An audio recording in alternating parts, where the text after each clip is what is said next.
Hello दोस्तों, स्वागत है आपका हमारे चैनल इस विद गौरव गुरु में। और आज हम जो आपकी लेखपाल परीक्षा की संभावित तिथि के अनुसार ही जो उसका सिलेबस है उसके अकॉर्डिंग ही आपको जो है लेखपाल का प्रैक्टिस करा रहे हैं। आज ये जो है हमारा 6 नंबर का प्रैक्टिस सेट होगा और 5 इससे पहले अपलोड कर दिए गए हैं। 2 बुक से आपके प्रैक्टिस सेट चल रहे हैं। एक तो यूथ वाली बुक है कम्पिटिटिव की, और दूसरी जो है वो एस चंद की बुक से है। तो आज ये यूथ की बुक का होगा और इस तरह से हमारा 6 नंबर का जो है प्रैक्टिस सेट होगा। चैनल पर नए हैं तो प्लीज़ सब्सक्राइब करें। और आइए स्टार्ट करते हैं आज का क्लास। यहाँ पर है आपका पहला क्वेश्चन है, जल्द ही में कौन सा समास होता है? तो जल्द ही में है तत्पुरुष समास, इसका ऑप्शन नंबर बी हो जाएगा। जल्द ही का मतलब होता है जल को धारण करने वाला, ठीक है। तो इसका मतलब सागर भी होता है, तो इसके अंदर जो है तत्पुरुष समास होगा। आगे है आपका, निम्नलिखित समास विग्रह को अन्य किस नाम से जाना जाता है? तो पद आसन है जिसका, ठीक है। तो ये कौन है? सरस्वती हैं, ठीक है। पद्मासन जिसे कहते हैं, तो पद्मासन का ये है संग्रह जो है समास विग्रह है, इसका अर्थ सरस्वती होता है। यहाँ पर जो है वैसे देखा जाए तो बहुब्रीहि जो है समास है। आगे बढ़ते हैं। क्वेश्चन पर नंबर 3 है, क्रोध शब्द का पर्यायवाची। देखिए क्रोध शब्द का जो है वो अमर्ष होता है, ठीक है। अमर्ष जो है इसका पर्यायवाची है। संताप जो है वो दुख का पर्यायवाची है। भीति जो है वो डर का पर्यायवाची शब्द है। तो इस तरह से आंसर जो होगा वैमनस्य वैर का होता है। तो ये अमर्ष जो है इसका पर्यायवाची हो जाएगा। क्वेश्चन नंबर 4 पे चलते हैं। अब गाहन शब्द पर समार्थी शब्द दिए गए विकल्पों में से कौन सा है? तो अब गाहन जो शब्द है उसका समार्थी शब्द जो होता है वो क्या होता है आपका? इसका ऑप्शन डी आंसर होगा। छानबीन करना होता है अब गाहन का अर्थ। नेक्स्ट है उक्त जो है ये शब्द है, इसका विलोम क्या होगा? तो उक्त का जो होगा आपका वो अनियुक्त होगा। और ये दोनों आपस में विलोम है, लेकिन इसका आंसर आपका ए ऑप्शन होगा। 6 है, पूर्ववर्ती शब्द का विलोम। तो पूर्ववर्ती का क्या होता है आपका? परवर्ती होता है। 6 नंबर का जो आंसर आपका डी हो जाएगा। आगे बढ़ते हैं। इनमें से एक शब्द तद्भव है, तो तद्भव कौन सा है इसमें? जो कपास आपका जो शब्द है वो आपका इसमें क्या है? आपका तद्भव है, ठीक। आगे बढ़ते हैं। आगे देखते हैं, तद्भव तत्सम शब्दों का जो संगत यूनिट कौन सा इसके अंदर सही है? तो घोटक तो नहीं हो सकता, ये ऑप्शन हो गया। सत्तु का नहीं हो सकता। और ये पर्यंक जो है वो पलंग होता है, ये सही है इसमें। आगे बढ़ते हैं। भूर्धव का संधि विच्छेद है, तो भू प्लस ऊर्धव जो है ऊर्ध्व जो इसे कहा जाता है वो इसका सही संधि विच्छेद है। आगे बढ़ते हैं। नीरस में कौन सी संधि है? तो निहि प्लस रस में जो है ये आपकी विसर्ग संधि होगी। कौन सी? विसर्ग। यहाँ पर नी लगाएंगे, उसमें विसर्ग और रस, तो ये संधि हो गई इसमें विसर्ग संधि। आगे क्वेश्चन है, जिसकी पूर्व से कोई आशा ना हो वाक्यांश के लिए एक उपयुक्त शब्द होगा। तो जिसकी पूर्व से आशा ना हो उसको अप्रत्याशित जो है कहा जाता है। ऑप्शन नंबर इसका डी सही हो जाएगा। आगे क्वेश्चन 12th वाला, जो हर समय दूसरों की बुराई खोजता है उसको क्या कहते हैं? उसको जो है छिद्रान्वेषी कहा जाता है। क्वेश्चन नंबर 13 है, अंधा बाटे रेवड़ी और मुहावरे का अर्थ क्या होगा? तो इसका अर्थ है आपका अपने को ही लाभ पहुंचाना। 13 का जो है ऑप्शन नंबर बी हो जाएगा। आगे क्वेश्चन है, चिकना घड़ा होना, इसका वाक्य क्या अर्थ है? तो इसका अर्थ होना है लिज्जत होना, जिसमें जो है लाज ना हो उसको कहते हैं चिकना घड़ा होना। क्वेश्चन नंबर 14 है, निम्नलिखित में से एक वाक्य अशुद्ध है, तो उसमें कौन सा जो है अशुद्ध होगा? हम लोग आपका आभार मानते हैं। बी है, तुमने उसे बैठने को क्यों नहीं कहा? वह कमरे में जाकर सो गया। तो 15 वाले का आंसर ए हो जाएगा। हम लोग आपका आभार मानते हैं, ये ऑप्शन गलत है। इसमें जो ठीक होगा वो होगा हम आपका आभार मानते हैं। तो हम में ही लोग आ जाएंगे, तो ये लोग नहीं होगा, बाकी ये तीनों सही हैं। नेक्स्ट है, किस वाक्य में वर्तनी शब्द संबंधी अशुद्धि है? मैं आपसे क्षमा मांगता हूँ, ये पत्र गोपनीय है, बच्चों को मेरा आशीर्वाद देना। तो इसके अंदर ये गलत है। तो बच्चों को आशीर्वाद जो है आशीर्वाद की वो ही गलत लिख रखा है, तो इस तरह से ये गलत होगा। आगे बढ़ते हैं। निम्नलिखित में से कौन सा शब्द पुल्लिंग है? तो पुल्लिंग जो है शब्द आपका वो है संचालक शब्द जो है पुल्लिंग है। नेक्स्ट है, आज हर कोई मानसिक रूप से बीमार दिखता है, इस वाक्य में हर कोई क्या है? तो हमेशा ये एक वचन में रहने वाला है। सॉरी, ये इसका आंसर नंबर होगा आपका डी, हमेशा जो है एक वचन रहता है हर एक। आगे है, मैं प्रतिदिन दूध पीता हूँ, वाक्य में कौन सा कारक है? तो इसके अंदर जो है 19 वाले का जो आंसर है वो कर्म कारक है, ठीक है। मैं दूध को पीता हूँ, कर्म कारक, कर्म किया जा रहा है। नेक्स्ट है, निम्नलिखित में कौन सी वर्तनी अशुद्ध है? इसमें तो गलत जो है वो शुद्ध है, तो शुद्ध वाली ऑप्शन बी हो जाएगा, अक्षुण्ण, ठीक है। आ गए 21, इन नामों में किसकी वर्तनी अशुद्ध है नहीं, तो कौन सा जो है इसमें गलत लिखा हुआ है, तो मैथिली शरण जो है गलत लिखा हुआ है, इसमें मैथिली होगा, छोटी की मात्रा और आएगी थाप पर। आगे बढ़ते हैं 22, निम्नलिखित में से कौन सा गो का अर्थ नहीं है, तो इसके अंदर ये ऑप्शन जो डी था वो गज था, तो गज जो है वो गो का अर्थ नहीं होता है, बाकी गाय भी होता है, नदी होता है, इंद्रिय, इन सब जो है इसके अर्थ होते हैं। आगे है आपका ये पैसेज, भारतीय दर्शन के ऊपर पूरा पैसेज है, जीवन का आशय उसमें दे रखा है, इसके आंसर आपको बता देते जाते हैं। आगे है गद्यांश का समुचित शीर्षक जो है वो यही है, भारतीय दर्शन और जीवन। और पैसेज को सबसे करने का आसान तरीका यही है, पहले आप क्वेश्चन आंसर पढ़ें और उसके हिसाब से ही दर्शन दें। तो इसमें गद्यांश का संक्षेपण लिखना है, तो इसके अंदर 24 का जो आंसर होगा वो आपका डी वाला जो है ऑप्शन होगा, डी वाला देख लेते हैं क्या है। यह है भारतीय दर्शन के लक्ष्य की खोज करने, उसे पाने की प्रक्रिया भी बताता है, ये ऑप्शन हो जाएगा।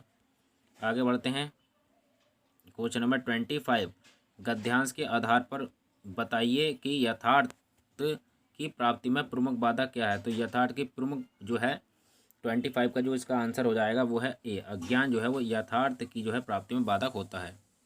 नेक्स्ट है आपका 7, अब मैथ स्टार्ट है, मैथ को हम बाद में देखते हैं, पहले हम जीके वगैरह का पोर्शन अपना कर लेते हैं, इसको फिर हमको फॉर्मूले सहित बताया जाएगा। तो अब हम बढ़ते हैं आगे 51 क्वेश्चन में। पाल साम्राज्य के किस हिस्से संबंधित है, देखिए पाल साम्राज्य जो है वो पूर्वी हिस्से से संबंधित था। आपने जाना हुआ इसकी स्थापना जो की थी वो किसने की थी, गोपाल नामक एक व्यक्ति ने की थी। ये राजवंश जो है 750 से लेकर आपका 1174 तक चला था, ठीक है। और इन्हीं के खानदान में हुए महान शासक धर्मपाल, जिन्होंने विक्रमशिला जो है विश्वविद्यालय की स्थापना की थी, तो ये भी याद रखें, कई बार क्वेश्चन पूछा गया है। 52 है, निम्नलिखित में से किस मुगल शासक ने अंततोगत्वा मेवाड़ के शासक महाराणा प्रताप सिंह के पुत्र राणा अमर सिंह से एक समझौता किया, तो 52 का जो आंसर हो जाएगा वो सी हो जाएगा, जहांगीर ने जो है महाराणा प्रताप के पुत्र राणा अमर सिंह से समझौता किया था, क्योंकि अकबर तो कभी जीत नहीं पाया, ठीक है, मेवाड़ को। नेक्स्ट है आपका 53, भक्ति आंदोलन को उत्तर पूर्व में लाने का श्रेय में से किसको जाता है, तो वो आपका 53 का जो आंसर है वो आपका सी हो जाएगा। तो 53 में आपको रामानंद जो हैं वो जो है उत्तर भारत में जो है भक्ति आंदोलन को लेके आए। नेक्स्ट है गदर क्रांति आरंभ होने का सबसे महत्वपूर्ण कारण क्या था, तो गदर क्रांति आरंभ होने का सबसे महत्वपूर्ण कारण था कमाटा गुरु मारू जो है घटना का होना, जो कि 1914 में हुई थी। टीपू सुल्तान कहाँ का शासक था, इंपॉर्टेंट है, तो मैसूर का ही शासक था टीपू सुल्तान तो। और इसकी जो मृत्यु हुई थी टीपू सुल्तान की वो 4 मई 1799 को हो गई थी, जो कि आपका मैसूर का चौथा युद्ध था, आंगल मैसूर युद्ध, 4th वाला। नेक्स्ट है अंडमान और निकोबार द्वीप समूह में भारत का एक संघ शासित प्रदेश है, निकोबार द्वीप समूह में इसमें कितनी संख्या है इसमें द्वीपों की, तो इसका जो आंसर है वो आपका 22 हो जाएगा, ठीक है। वैसे कुल मिलाकर अंडमान निकोबार में 572 हैं, लेकिन वो पूछ रहा है निकोबार द्वीप समूह में, तो निकोबार में जो है 22 हैं, और अंडमान निकोबार द्वीप समूह सबसे ऊंची चोटी जो है वो सैंडल पीक है। नेक्स्ट का भारत में रजत क्रांति किससे संबंधित है, तो रजत क्रांति जो है वो बताइए किससे संबंधित है, तो रजत क्रांति जो है अंडा और चिकन के उत्पादन से संबंधित है। नेक्स्ट है आपका वह नदी कौन सी है जिसका उद्गम भारत में नहीं है, तो देखिए चिनाब का अगर बात करी जाए तो चिनाब जो नदी है वो आपकी चंद्रभागा नदी के संगम से बनी है, और ये बारालाचा हिमाचल प्रदेश से निकलती है, हिमाचल प्रदेश माने। ब्यास को अगर देखा जाए तो ब्यास नदी भी हरी के बैराज में जो है हिमाचल प्रदेश से सतलज जो है निकलती है, ये उसके आसपास सतलज से मिलती है, तो ये भी हिमाचल प्रदेश।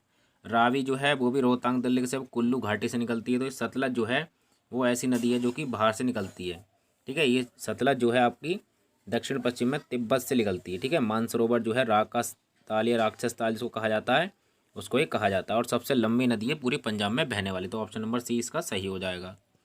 आगे बढ़ते हैं, निम्नलिखित में से काली जो मिट्टी है वो कहाँ पाई जाती है, तो काली मिट्टी ज़्यादातर महाराष्ट्र गुजरात और ये इलाकों में पाई जाती है, तो यहाँ पर गुजरात सही रहेगा, तो गुजरात इसका आंसर हो जाएगा।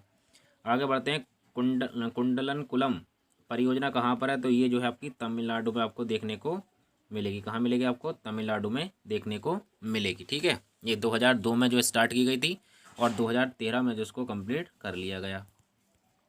आगे बढ़ते हैं, महात्मा गांधी ने अर्थव्यवस्था की वकालत की, तो उन्होंने हमेशा विकेंद्रीकृत जो है अर्थव्यवस्था की वकालत की थी।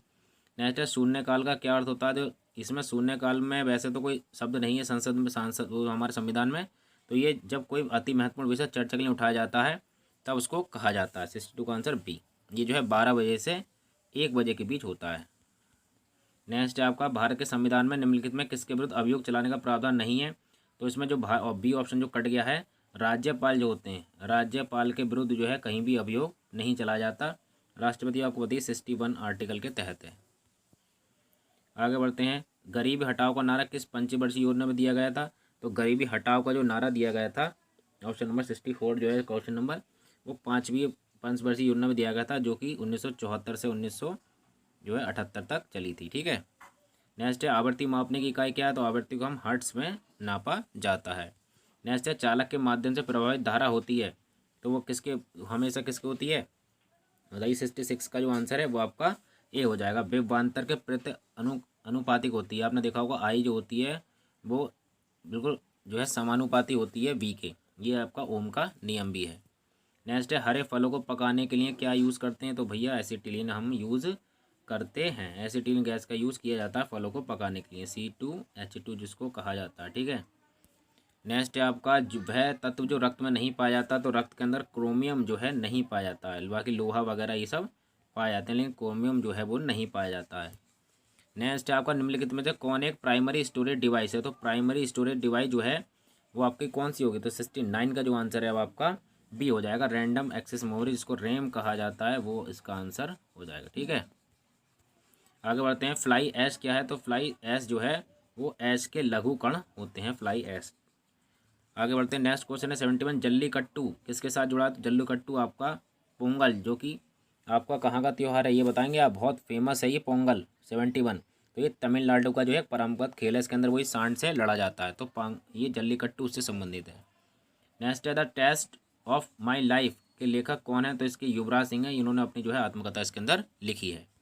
नेक्स्ट है, अभी करंट अफेयर का है, 17-18 सितंबर 2021 के बीच पोषक हितधारक महासम्मेलन 3.0 का आयोजन कहाँ किया गया।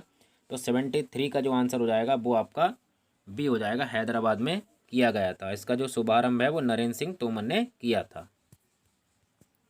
नेक्स्ट है आपका, 26 से 29 सितंबर 2021 के बीच विजय सांस्कृतिक महोत्सव का आयोजन कहाँ किया गया। तो 74 का जो आंसर आ जाएगा वो आ जाएगा आपका बी, ये कोलकाता में किया गया था। नेक्स्ट है आपका 23 सितंबर 2021 को विश्व आर्थिक मंच का सतत विकास प्रभाव शिखर सम्मेलन का आयोजन कहाँ उस सम्मेलन हुआ था। तो ये जो हुआ था वो हुआ था जिनेवा में आपका संपन्न हुआ था। नेक्स्ट है आपका, महाजनी प्रथा का सर्वप्रथम उल्लेख किस प्राचीन ग्रंथ में मिलता है। तो शतपर ब्राह्मण जो है उसमें महाजनी प्रथा का सबसे पहले उल्लेख मिलता है, और ये जो है वो आपका शुक्ल यजुर्वेद का जो है ब्राह्मण ग्रंथ है। नेक्स्ट है, किसान चैनल का प्रधानमंत्री द्वारा कब जो है उद्घाटन किया गया। ये है मोस्ट इंपॉर्टेंट आपका क्वेश्चन। तो 70 का आंसर हो जाएगा सी, 26 मई 2015 को किसान चैनल का उद्घाटन किया गया। नेक्स्ट है, पूसा रूबी किसकी उन्नत किस्म है। तो पूसा रूबी जो है आपकी, ये आपके टमाटर की उन्नत किस्म मानी जाती है, जिसे जो है कृषि अनुसंधान दिल्ली द्वारा विकसित किया गया है। और टमाटर की दूसरी प्रजाति है, एक तो पूसा गौरव, तो हमारा नाम ये भी यही है, पूसा गौरव टमाटर की किस्म है। अर्का सौरभ, गौरव सौरभ लिख लें। इसी तरह से रश्मि और अविनाश भी इसकी फसलें हैं। आगे बढ़ते हैं, जनगणना 2011 के अनुसार ग्रामीण भारत की आबादी कितनी है। तो लगभग जो है 83.3 जो है करोड़ है ये। ठीक है, 79 का आंसर ए हो गया। और शहरी जनसंख्या लगभग जो है वो 37.7 करोड़ है। आगे बढ़ते हैं, पीत क्रांति किससे संबंधित है। पीत क्रांति या पीली क्रांति तिलहन उत्पादन से संबंधित है। विश्व में केला का सर्वाधिक उत्पादन कौन करता है। भारत में करता है। ठीक है, दूसरे स्थान पर आपका चीन है। और भारत की बात की जाए, भारत में सबसे ज़्यादा जो केला आता है वो तमिलनाडु से आता है। नेक्स्ट आपका, उत्तर प्रदेश राज्य के वित्तीय स्वास्थ्य की देखरेख तथा सरकारी लेन देनों में पारदर्शिता लाने के लिए कौन सी वेबसाइट तय की गई है। तो उसका जो आंसर हो जाएगा वो आपका हो जाएगा 82 का आंसर आपका सी हो जाएगा। कोशवाणी नाम की, बहुत इंपॉर्टेंट क्वेश्चन है, रिपीट भी है तो आप याद रख लें। तो ये स्वास्थ्य की देखरेख और सरकारी लेन देन में पारदर्शिता के लिए कोशवाणी नाम की जो है स्थापना की गई वेबसाइट। नेक्स्ट आपका 83, हाल में ही केंद्र सरकार द्वारा प्रस्तुत की गई सी रंगदान रिपोर्ट के अनुसार कोई व्यक्ति जो ग्रामीण क्षेत्रों में इतने डैश अधिक खर्च करता है वह गरीब नहीं समझा जाएगा। तो ग्रामीण क्षेत्रों के अंदर ये जो दिखाया गया है ये 32 रुपये बताया गया है। 32 रुपये से अगर कोई ज़्यादा खर्च करता है ग्रामीण क्षेत्र में उसको गरीब नहीं समझा जाएगा। तो ये रिपोर्ट जो दी थी वो सी रंगराजन ने दी थी। सी रंग जो है राजन द्वारा दी गई थी। ठीक है, तो ये भी याद रखें। नेक्स्ट है उत्तर प्रदेश की प्रमुख व्यावसायिक फसल क्या है। तो आप जानते हैं व्यावसायिक फसल क्या होती हैं, जिन्हें व्यापार किया जाता है जिनके द्वारा। तो 84 का जो आंसर बी हो जाएगा, गन्ना जो है इसकी व्यावसायिक फसल है। और पूरी भूमि उत्तर प्रदेश के लगभग जो है 13% भाग पर गन्ना बोया जाता है। और उत्तर प्रदेश में ही सबसे ज़्यादा चीनी मिलें भी हैं। नाबार्ड जो कि एक ग्रामीण विकास के लिए ऋण देता है वह क्या है। तो ये बैंक है, बोर्ड है, क्या है। तो ये एक तरह से बैंक है, 85 का डी। और इसकी डेट याद रखें आप, 12 जुलाई 1982। कई बार डेट रट लें आप, 12 जुलाई 1982। नेक्स्ट 86, निम्नलिखित में से कौन सी एमएल सिमरी समिति की सिफारिश है। तो गांव के एक समूह के लिए एक न्याय पंचायत बनाई जाए, पंचायत राज संस्थाओं के लिए संवैधानिक मान्यता, ग्राम पंचायतों के लिए अधिक वित्तीय संसाधन। तो ये इसका सभी जो है हो जाएगा। अगर पंचायती राज प्रणाली की सूची में है तो ये जो है आपका राज्य सूची का सब्जेक्ट है। ठीक है, आगे बढ़ते हैं। 88, उत्तर प्रदेश में पंचायती राज संस्थाओं में महिलाओं के लिए आरक्षित स्थानों की संख्या कितनी है। तो कुल स्थानों का 1/3 जो है वो है। ठीक है, आगे बढ़ते हैं। नेक्स्ट है 89, निम्नलिखित कार्यों में से कौन सा कार्य स्थानीय स्वशासन से संबंधित नहीं है। तो जन स्वास्थ्य, स्वास्थ्य का प्रबंध, जन उपयोगी सेवाएं या लोक व्यवस्था का अनुसरण। तो 89 का जो आंसर है वो आपका डी हो जाएगा। ये जो है ये कार्य नहीं होता है स्थानीय स्वशासन का। और स्थानीय स्वशासन की किसने लागू किया था, जो बनाया, लॉर्ड रिपन ने। ठीक है, नेक्स्ट है आपका भारत की पंचवर्षीय योजनाओं में से किस योजनाओं में अधिक तीव्र पोषणीय तथा अधिक समावेशी समृद्धि पर जोर दिया गया। तो इसका आंसर जो आएगा डी, 12वीं पंचवर्षीय योजना, जो कि 2012 से 17 तक चली थी। इसके अंदर ये दिया गया था इसका स्लोगन। नेक्स्ट है भारत के योजना आयोग का प्रथम अध्यक्ष कौन था। तो वही जो प्रधानमंत्री थे, पंडित जवाहरलाल नेहरू। अब जो है भारत के प्रधानमंत्री मोदी जी हैं। नेक्स्ट आपका निम्नलिखित में से किस उत्पाद को हरित या ग्रीन गोल्ड कहा जाता है। तो बांस को जो है वो ग्रीन गोल्ड कहा जाता है, क्योंकि बांस जो है काफ़ी तेज़ी से बढ़ता है और ये कार्बन डाइऑक्साइड को क्या करता है, बहुत तेज़ी से जो है अवशोषित करता है। नेक्स्ट है हरित क्रांति की सफलता निम्नलिखित की उपलब्धता पर निर्भर करती है। तो बीजों की उच्च पैदावार पर निर्भर करती है, रासायनिक उर्वरक, कीटनाशक। तो 93 का आंसर है इनमें से सभी पर ही निर्भर करती है, जो लाई गई थी 1966-67 में। तीसरी पंचवर्षीय योजना में इसको करा गया था हरित क्रांति को। नेक्स्ट है देश में एग्रो जो है इकोलॉजिकल क्षेत्र कितने हैं। तो 94 का आंसर हो जाएगा बी। तो ये इंपॉर्टेंट क्वेश्चन है, याद करने वाला है। एग्रो इकोलॉजी जो है वो लगभग 20 हैं। नेक्स्ट है लौंग पौधे के किस भाग को से प्राप्त होती है। तो ये जो है आपकी शुष्क पुष्प कली से प्राप्त होती है। नेक्स्ट क्वेश्चन है आपका 96, समन्वित बाल विकास परियोजना के अंतर्गत निम्नलिखित में से कौन सा एक सम्मिलित नहीं है। तो इसके अंदर जो आपका 96 का जो आंसर हो जाएगा वो डी हो जाएगा, परिवार नियोजन इसके अंदर शामिल नहीं है। और ये कार्यक्रम जो है आपका 1975 में चलाया गया था। नेक्स्ट है आपका ग्रामीण विकास के लिए पायलट परियोजना का प्रारंभ कब हुआ। तो पायलट परियोजना जो आपकी यह आपकी जो है 1948 में स्टार्ट हुई थी, पायलट परियोजना। ठीक है, आगे बढ़ते हैं। शारदा सहायक समादेश विकास योजना के मुख्य लक्ष्य निम्नलिखित में क्या हैं। तो ये जो है सारे के सारे इसके लक्ष्य हो जाएंगे, ऑप्शन नंबर डी सही हो जाएगा। आगे बढ़ते हैं 99, उत्तर प्रदेश के कितने जिलों में पहले मुख्यमंत्री महामाया मोबाइल अस्पताल योजना स्टार्ट की गई थी। तो इसका आंसर जो हो जाएगा वो बी हो जाएगा, 15 जिलों में जो है ये की गई थी। नेक्स्ट है आपका लास्ट वाला, उत्तर प्रदेश राज्य कब अस्तित्व में आया। तो भैया 1 अप्रैल 1937 को जो है उत्तर प्रदेश जो है राज्य अस्तित्व में आया। अब आगे आते हैं आपके मैथ के क्वेश्चन पर चलते हैं।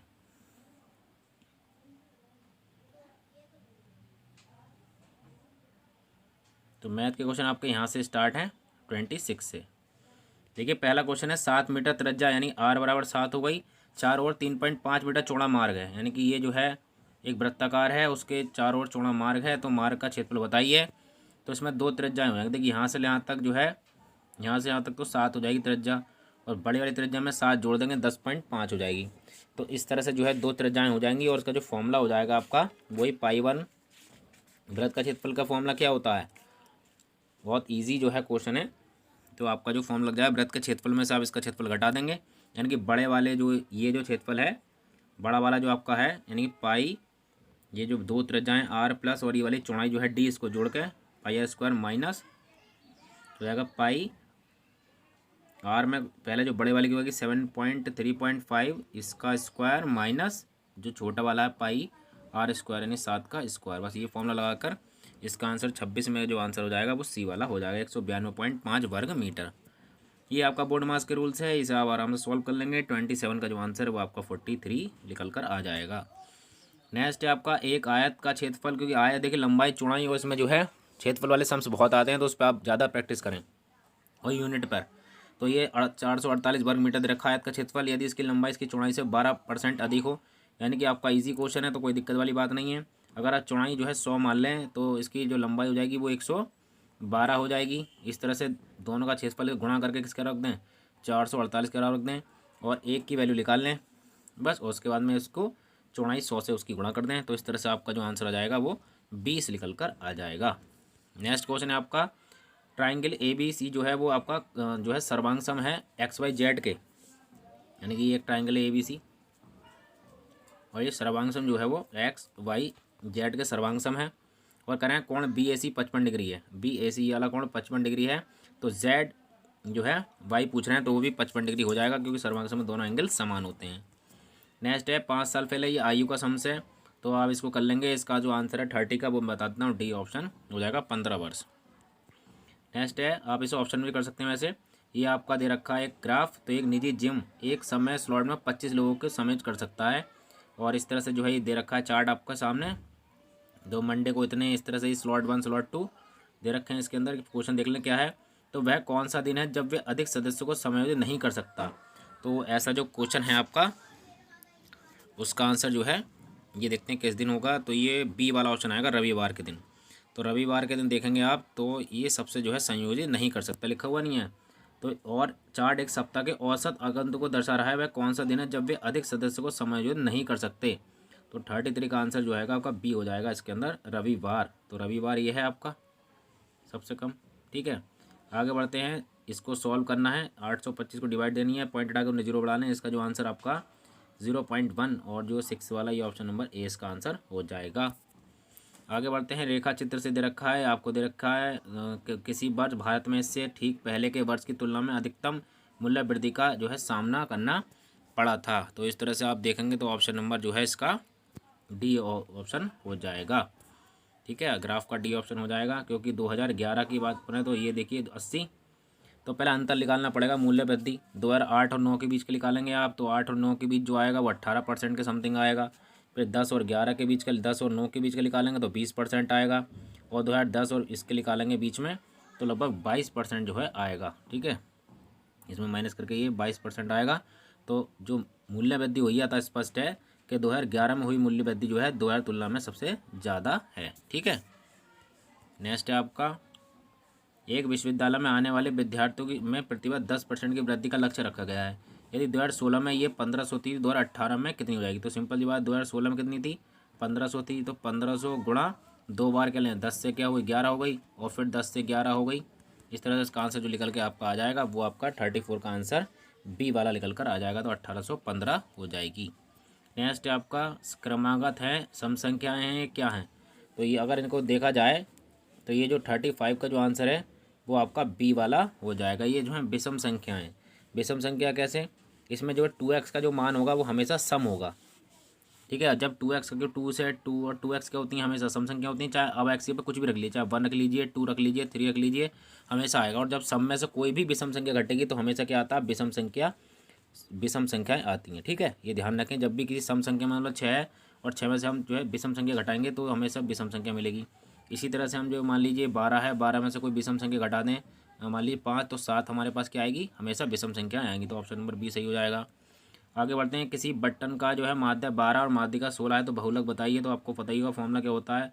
ठीक है, बहुलक का फॉर्मूला क्या होता है भाई, क्या होता है, 3 माध्यिका -2 जो है माध्य। तो इस फॉर्मूले में आप रखेंगे, आंसर आपका बिल्कुल चकाचक आ जाएगा। 36 का जो आंसर वो ए हो जाएगा। तो आप लगे रहें, लगातार प्रैक्टिस करते रहें लेखपाल की, हमारे साथ जुड़े रहें और चैनल को जरूर सब्सक्राइब करते रहें।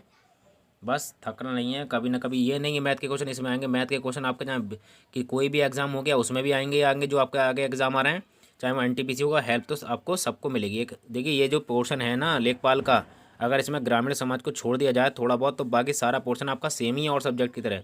और ग्रामीण विकास आपका वीडियो के पेपर में भी हेल्प करेगा आपका। ठीक है, तो आप करते रहें, बस लगे रहें। नेक्स्ट है समलम। समलम यही तो होता है भाई, चतुर्भुज इस तरह का होता है। ये हाइट होती है इसकी, तो हाइट दे रखी है 16, और जो ये समांतर भुजाएं हैं और परिमाप दे रखा है, ठीक है, उसकी दोनों समांतर भुजाएं कौन सी हो गई, ये वाली और ये वाली, तो उनकी 18 और 22 दे रखी है, उसकी ऊंचाई 16 है। समलंब का क्षेत्रफल ज्ञात कीजिए।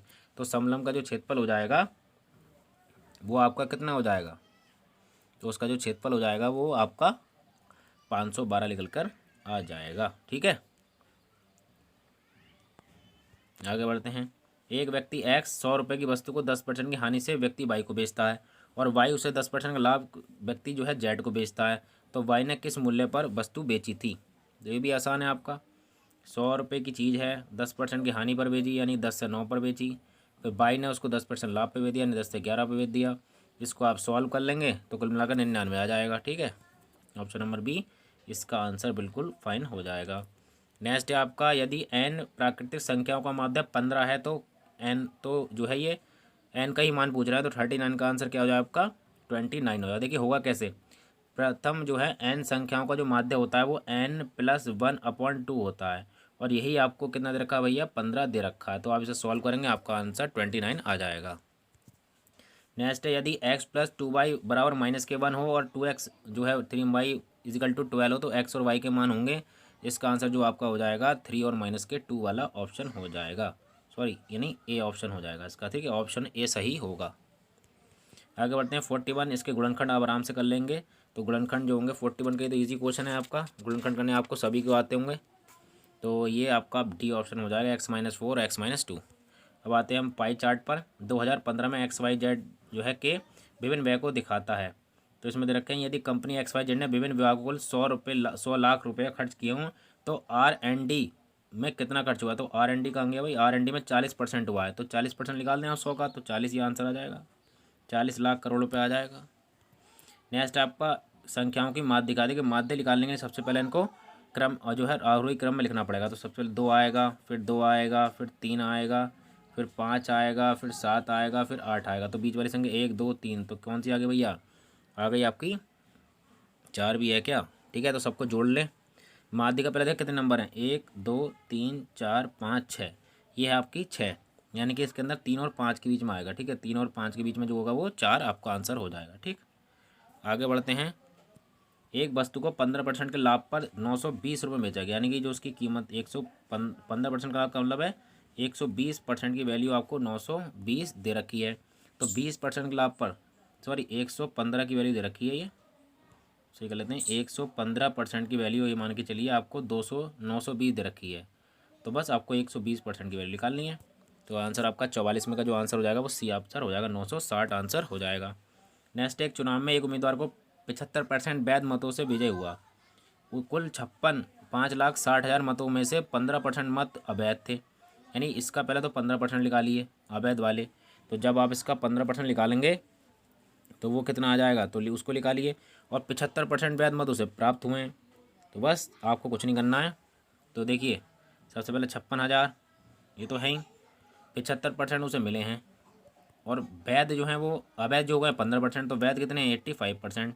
तो बस इन सबको गुणा कर दीजिए और आंसर जो है वैध नोटों की संख्या निकल के आ जाएगी, 357 के आसपास आएगा ये। ठीक है, तो ये आपका 357 वाला ऑप्शन कितना हो जाएगा, ऑप्शन नंबर डी इसका आंसर हो जाएगा। आगे बढ़ते हैं। 2x² + 5x - 12 और x² - x - 12 का HCF x + a है, तो a का मान होगा। तो जो x + a दे रखा है ये 46 वाला, आप क्या करेंगे, इसके अंदर आप फैक्टर कर लेंगे, पहले वाले के फैक्टर कर लें, दूसरे वाले के फैक्टर कर लें, जो कॉमन फैक्टर आएगा वो x + 4 आ जाएगा। ठीक है, और वो x + 4 जो होगा वही जो है x + a के बराबर हो जाएगा, तो यहाँ से a की वैल्यू 4 आपके सामने आ जाएगी। ठीक है, पहले दोनों को फैक्टर करें, फैक्टर का जो है HCF ले लें, वो x + 4 आएगा, x + 4 को x + a के बराबर दें, जब तुलना करेंगे तो a बराबर 4 आ जाएगा। नेक्स्ट है 47, यदि दो संख्याओं का योगफल 13 है और उनके वर्गों का योगफल 97 है तो उनके गुणनफल क्या होंगे। तो गुणनफल जो होंगे, एक तो इसकी इक्वेशन बना लें आप, x + y = 13 कर लें, और x² + y² बराबर कितना होगा 97, यहाँ से x और y की वैल्यू निकालें, आपके सामने आंसर आपका उपस्थित हो जाएगा, और आंसर नंबर 36 का आंसर हो जाएगा, ऑप्शन नंबर बी जो है इसका आंसर हो जाएगा। ठीक है, कितना 36। अब 48 पे चलते हैं। गोलाकार अंगूठी की आंतरिक और बाहरी परिधियाँ जो हैं 22 और 44 है, अंगूठी की मोटाई क्या है। तो भैया पहले तो फॉर्मूला हो गया, एक तो 2πr1 दे रखा है, दूसरा 2πr2। ठीक है, ये इसकी जो परिधि ये दे रखी है आपकी 22 और ये दे रखी है आपकी 44। तो जब यहाँ से रखेंगे तो आपका R1 और R2 की वैल्यू आ जाएगी। ठीक है, कितनी आ जाएगी? R1 और R2। तो R1 की जो वैल्यू निकल के आ जाएगी वो आपकी आएगी 7.2 और R2 की वैल्यू आ जाएगी आपकी 7। और जब इसमें से आप इसको माइनस कर देंगे तो आपकी चौड़ाई निकल के आ जाएगी, वो लगभग 3.5 जो है बैठ जाएगी। ठीक है, आंसर नंबर सी हो जाएगा। क्वेश्चन नंबर है आपका समचतुर्भुज से आगे। एक समचतुर्भुज की विकर्णों की लंबाई 16 और 12 है। समचतुर्भुज की परिधि क्या होगी? तो पहले इसकी भुजा निकालनी पड़ेगी। तो समचतुर्भुज ऐसा होता है इस टाइप का। तो ये आपके विकर्ण दे रखे हैं, एक की 16 दे रखी है, तो ये आधा आधा कर लें, ये 8 हो जाएगी और ये 6 हो जाएगी। तो ये जो भुजा हो जाएगी वो 10 हो जाएगी। तो 10 ये तो कितना हो जाएगा? ये 40 निकल कर आ जाएगा इसका। नेक्स्ट है समीकरण 2x² प्लस 2x प्लस 5 के मूल कैसे हैं? तो आपको जो मूल लिखेंगे तो हम b² माइनस 4ac की वैल्यू निकालेंगे। और जब b² माइनस 4ac की वैल्यू जो है वो कितने माइनस के 36 आएगी, जो कि 0 से छोटी है। और जब 0 से छोटी है तो भैया मूल जो होंगे वो कैसे होंगे? काल्पनिक होंगे। तो इस तरह से ये हमारे 100 क्वेश्चन हम लोग करा दिए इतने कम समय में, शायद ही यूट्यूब पर कहीं हो। पूरे 100 क्वेश्चन है बिना आपका टाइम ख़राब किए हुए, और 6 सेट हो चुके हैं इसके। ऐसे ही आपके लिए लाते रहेंगे, तो बने रहिए चैनल के साथ। और thanks for watching this video.